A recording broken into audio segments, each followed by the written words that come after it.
Čau, ir jau 91. diena, 1. aprīlis, un šodien ir Ralfs Eilans. Sveiks. Tas ir Sēžas, un tad tātad tev ir 5 eiro? Jā. 5 eiro. 5 eiro man ir. Jā, kā šitā. Mazu. Jā, un tā kā paņem viņus un paraksties viņam, lai zinu, ka tādi ir tikai viens. Viens pasaulē. Ir īstie. Īstie, jā. Paraksties. Tas ir īstenībā nelegāli, bet nu... Parakstīties. Jā. Ralfs. Ralfs, jā.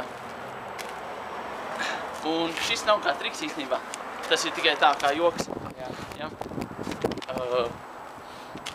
Un šo tu pats vari rādīt mājās saviem draugiem, kolēģiem, arī svešiniekiem uz ielas. Bet tad labāk ņemt draugus līdzi, tā dara. Un jo lielāka nauda, jo smieklīgāk tas ir.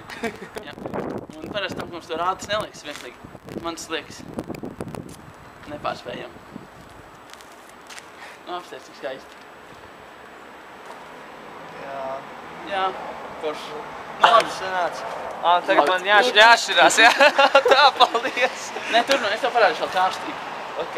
Kārštriku. Šis bija forši, bet kārštriks. Kā pazināt vieglu naudu. Ok. Noliec savas rokas šitā, ja? Un paņem kārtas.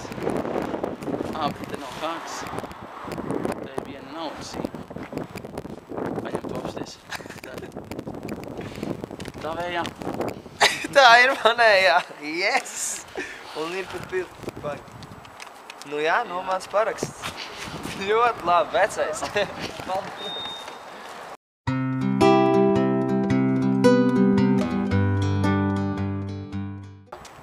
Ralf, tu zini, ko man parasti saka meitenes? Nē.